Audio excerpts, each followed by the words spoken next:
ወንድሙን ገሎ ሚስቱን ባሪያ ናት ብሎ የሚጠቀመው ዋሃብያ በስተቀር የለም። ዋሃብዮች ማለት የፖለቲካ ተቃዋሚ ሳዑዲ አረቢያ ያቋቋመች ራሱ አሁን ያለፈበት ፋሽን ነው። ይሄ ነገር ይውጣልን ብሎ የከለከለችበት ጊዜ ኢትዮጵያ ሹርጉድ ማድረግ ዋሃብያ ማለት ይሄ ያለ አግባብ ነው።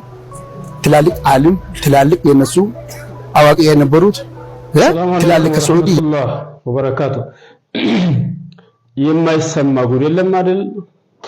አሁን ደግሞ ይሄ እነ ሼህ ሙልጭ ደግሞ ያለፈበት ፋሽን ይዘው ድሮ በህወሓት ጊዜ የተሞሉትን አፕዴት ማድረግ አልቻሉም። አፕዴት አላደረጉም።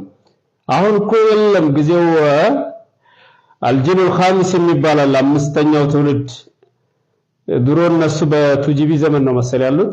አላኩል ያህል አፕዴት አላደረጋችሁም እንዴ? ይሄን አፕዴት አድርጉ እንጂ። የሚገርመው በሰው የሚለው ማለት ነው። አጂብ እኮ ነው። የትኞቹ ናቸው ሚስቱን እንደ ባሪያ አድርጎ የሚጠቀም የሚለው? የት ሀገር ወሃብያ ናቸው? ወሃብያ የምትሏቸው እነማን ናቸው? ሳዑዲ አረቢያ ደግሞ ወሃብይነት አያስፈልግም ብላ አንቅር አድርጋ ተፍታቸዋለች አለ እንዴ? አልሰማህም እንዴ? الشيخ صالح الفوزان مفتي المملكة العربية السعودية ታላቁ የአህለ ሱና የሰለፊያ መሪ ሼክ ፈውዛን ባለ ኢርሻድ በኢርሻድ በሚባለው ኪታባችሁ አናታችሁን ያፈለሳችሁ ማለት ነው። ሼክ ፈውዛን የሳዑዲ አረቢያ እኮ ሙፍቲ ሆነዋል። አልሰማህም እንዴ? ኢማሞቹም እኮ አንተ የምትላቸው ኢማሞች እኮ ናቸው።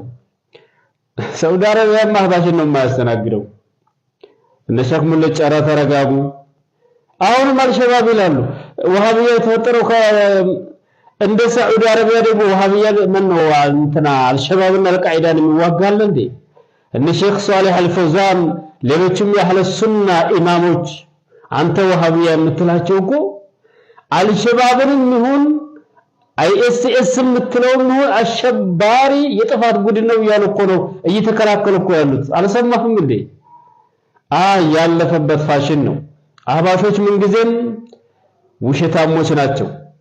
በአላህ ላይ መዋሸት ያልሰለቻቸው ያልፈሩ ሰዎች በአህለ ሱናዎች ላይ አይዋሹም ተብሎ አይታሰብም። የመጀመሪያ ታርጋቸው ውሸት ነው። መጀመሪያ በአላህ ላይ ይዋሻሉ፣ ሽርክ እያሻረኩ ቢድዓ እየሰሩ በነብዩ ሰለላሁ ዐለይሂ ወሰለም ላይ ይዋሻሉ፣ ያላሉትን እያሉ በእሳቸው ላይ እየቀጠፉ። እንደ አህባሽ ደግሞ አስቸጋሪ ፍጡር አለ እንዴ?